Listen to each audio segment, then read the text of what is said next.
کوئی ہم نے صحیح معنی میں کوشش کی نہیں اس وقت کہ ہم یہ اب جو ٹرانزیشن ہے اس کا فائدہ اٹھاتے ہوئے ایک وہ حکومت جو ہمارے خلاف نہیں ہے ہم اس کا فائدہ اٹھاتے ہوئے اپنے یہ مسئلہ حل کر دیتے. اور میں آپ کو یقین دلاتا ہوں کہ یہ مسئلہ حل ہو سکتا تھا. اب اس کا فال آؤٹ کیا ہے؟ فال آؤٹ یہ ہے کہ مولانا فضل الرحمان نے اسٹیٹمنٹ دی. فضل الرحمان کہتا ہے کہ جی ہماری ایجنسیز سوئی ہوئی تھیں. فضل الرحمان صاحب جب ہم اتنی دیر سے کہہ رہے ہیں کہ جو 636 پختونخوا کے اندر دہشت گردی کے واقعے ہوئے ہیں, ہم کہتے جا رہے ہیں کہ ایجنسیز کا ٹائم بجائے انٹیلیجنس, اصل میں تو دہشت گردی انٹیلیجنس ایجنسیز لڑتی ہیں, بجائے ادھر ٹائم دے رہے ہیں کہ وہ تو صرف تحریک انصاف کو ختم کرنے کی کوشش میں تھے.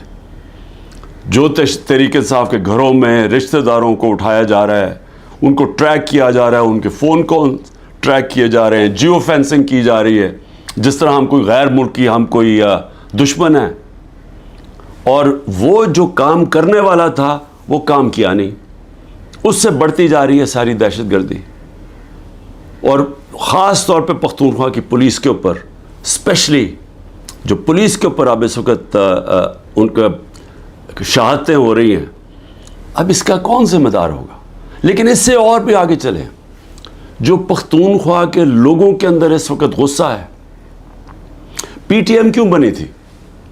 پی ٹی ایم یہ بنی تھی کہ جو ساری لڑائی, جو وار آن ٹیرر اصل تو قبائلی علاقے میں وہ اجڑ گیا, لوگوں کے گھر تباہ ہو گئے, زکوٰۃ دینے والے ہو گئے, وہ سارے لوگ نقل مکانی کرنی پڑی, لوگ اپنے گھروں سے نکل گئے, گھر جب واپس گئے گھروں میں بچا کچھ نہیں تھا.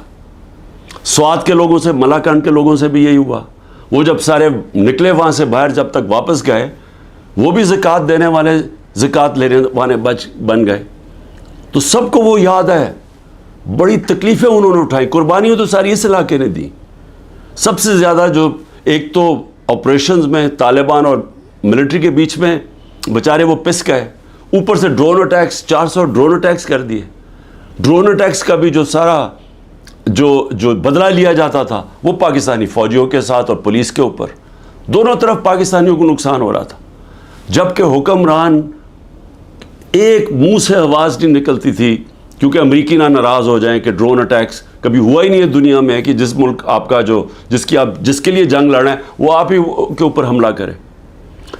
تو مجھے خطرہ یہ ہے کہ اگر ہم نے اس کے اوپر جلدی سے قابو نہ پایا اور اسی طرح دہشت گردی بڑھتی گئی تو وہاں جو پختونخوا کے لوگوں کے اندر میں غصہ دیکھ رہا ہوں یہ بڑھتا جائے گا.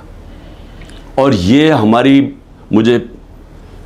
میں کوئی ڈرانا نہیں چاہتا کسی کو, لیکن اگر یہی غصہ بڑھتا گیا اور یہ اس طرف چلا گیا جو آگئی جو دہشت گردی ہو رہی ہے اور وہ بڑھتی گئی, تو کیا پاکستان آج کل کے دور میں جب معاشی طور پہ ہم ویسے ہی ہمارا بدترین دور ہے, کیا ہم یہ دہشت گردی کا مقابلہ کر لیں گے؟ کیا یہ افورڈ کر سکتی ہے؟ اور کیا اس طرح کا فورن منسٹر اوپر بٹھا سکتے ہیں جو اس طرح کی پاگل پن والی سٹیٹمنٹس تھے, جو بجائے مسئلہ حل کرنے کے وہ اور مسئلہ گمبھیر کروا دے؟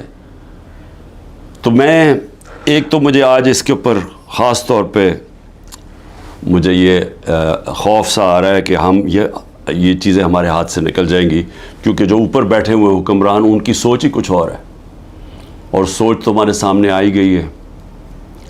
ایک تو آج شہباز شریف نے ایک اور الیکشن سے بھاگنے کے لیے ایک اور سینسس کا شوشہ چھوڑ دیا. بھئی مجھے یہ بتائیں کہ جب سے آپ آئے ہیں 15 مہینے پہلے, تو کیا تب آپ کو نہیں پتا تھا کہ